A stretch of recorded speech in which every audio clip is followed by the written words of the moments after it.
Hello student, आज हम जो हिंदी का लेसन कबीर पूरक पठन पढ़ रहे थे वही कंटिन्यू करते हैं।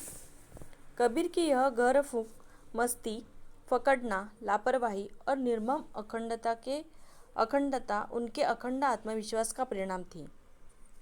अभी क्या कि कबीर की यह गौर फूंक, मस्ती, पकड़ना, लापरवाही और निर्मम अखंडता उनके अखंड आत्मविश्वास का परिणाम थी। मतलब जो भी वो काम करते थे वो कैसे आत्मविश्वास से करते थे। जो भी वो काम करते थे, कुछ सोचते थे, तो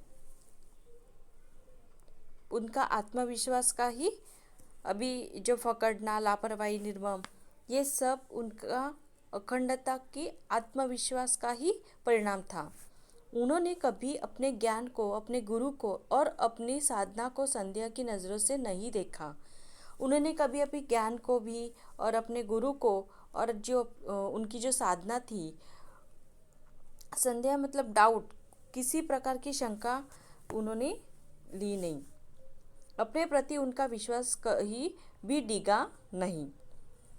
अपने प्रति उनका जो विश्वास कभी भी डिगा नहीं। कभी गलती महसूस हुई तो उन्होंने एक क्षण के लिए भी नहीं सोचा कि इस गलती के कारण वे स्वयं हो सकते हैं।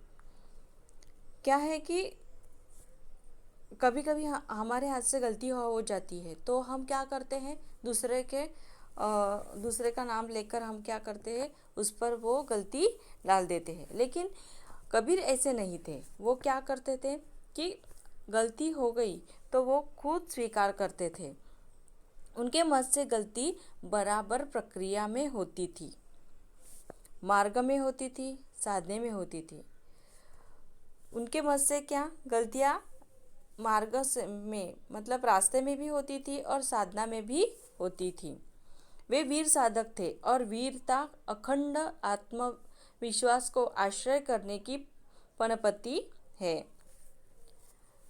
कबीर क्या थे? साधक थे। और वीरता अखंड आत्मविश्वास म्हणजे खंडित न होने वाला आत्मविश्वास को आश्रय करने की पनपति है।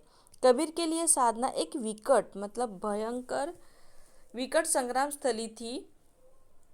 कबीर के लिए साधना कैसी थी? एक विकट मतलब भयंकर और संग्राम मतलब युद्ध का मैदान था, जहाँ कोई वीरला शूर ही टिक सकता था।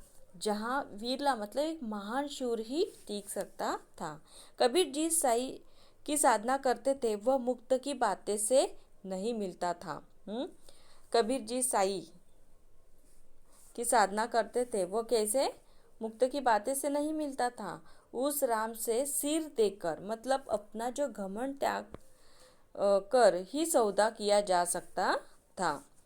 साई सेत न पाइये बाता मिले न कोय, कबीर सौदा राम सो सिर भी न कैद न होय। अभी इधर कबीर जी कहते हैं कि ईश्वर अथवा प्रेम सहज ही में प्राप्त नहीं होता, ना ही बड़ी बड़ी बातें करके प्राप्त होता है। ईश्वर को पाने के लिए क्या उसके साथ विनम्रता और अहंकार का त्याग हमें करना पड़ता है। बिना सिर दिए वह मुझे नहीं मिलेगा। मतलब क्या? ईश्वर के सामने हमें झुकना ही पड़ता है। ठीक है, आगे देखते हैं। यह प्रेम किसी खेत में नहीं उपजता, किसी हाट में नहीं बिकता, फिर भी जो कोई भी इसे चाहेगा पालेगा। प्रेम किसी खेत में नहीं आता और किसी हाट में नहीं भी बिकता, फिर भी जो कोई भी उसे चाहेगा पालेगा। वह राजा हो या प्रजा, उसे सिर्फ एक शर्त माननी होगी। वह शर्त है सिर उतारकर धरती पर रख ले। जिसमें साहस नहीं, जिसमें इस अखंड प्रेम से ऊपर विश्वास नहीं, उस कायर की यहाँ दाल नहीं गलेगी। दाल नहीं गलेगी मतलब सफल न होना। यहाँ क्या सफलता नहीं मिलेगी। हरि हरि से मिल जाने पर साहस दिखाने की बात करना बेकार है। हमें हिम्मत करो, भगवान आगे आकर मिलेंगे। विश्वासी इस प्रेम की कुंजी है। विश्वास जिसमें संकोच नहीं, द्विधा नहीं, बाधा नहीं। प्रेम न खेतो निपजे, प्रेम न हाट बिकाय। राजा परजा जिस रुचे, सिरदे सो ले जाय। सुरे सीज उतारिया, छाड़ी तक तन की आस। आगे थे हरि मुलकिया, आवत देखा दास। भक्ति के अतिरेक में उन्होंने कभी आगे थे हरि मुलकिया, आवत देखा दास। तो कबीर जी यहाँ कहते हैं कि प्रेम किसी के खेत में नहीं उपजता और ना ही वह बाजार की बिकाऊ चीज है जो खरीद जाए। प्रेम पाना पड़ता है, जो अहंकार का त्याग कर विनयशील बनता है, वही प्रेम पा सकता है। फिर वह राजा को या प्रजा, प्रेम दोनों के लिए समान भाव हो। जो विनम्र बनता है, उसे प्रेम पाने के लिए भटकने की आवश्यकता नहीं है और उसे अपने आप प्रेम की प्राप्ति होगी। प्रेम की मतलब ईश्वर की प्राप्ति होगी। भक्ति के अतिरेकी में उन्होंने कभी अपने को पतित नहीं समझा, क्योंकि उनके दैन्य में भी उनका आत्मविश्वास साथ नहीं छोड़ देता था। अभी भक्ति के अतिरेक में उन्होंने कभी अपने को पतित मतलब पापी नहीं समझा, क्योंकि उनके दैन्य मतलब दीनता में भी उनका आत्मविश्वास साथ नहीं छोड़ देता था। उनका मन जिस प्रेम रूपी मदिरा मतलब एक नशीला पदार्थ से मतवाला बना हुआ था, वह ज्ञान के गुण से तैयार की गई थी।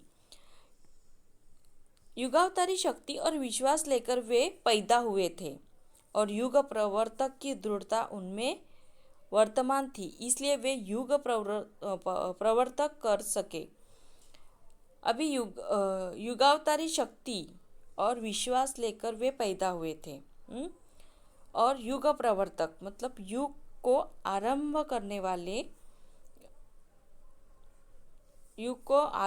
वाला की दृढ़ता उनमें वर्तमान थी और इसलिए वे क्या युग प्रवर्तक मतलब युग को आरंभ उन्होंने किया। एक वाक्य में उनके व्यक्तित्व को कहा जा सकता है, वे सिर से पैर तक मस्त मौला थे। वो क्या सिर से पैर तक ऐसे मस्त मौला थे। बेपरवाह, दृढ़, उग्र मतलब तीव्र, कुसुमा दपी मतलब क्या फूलों से भी वो कोमल। कुसुमादपि कोमल मतलब फूलों से भी कोमल था वे थे। वज्रापति मतलब तीव्र कठोर वे थे। तो समझ में आई है लेसन। Thank you.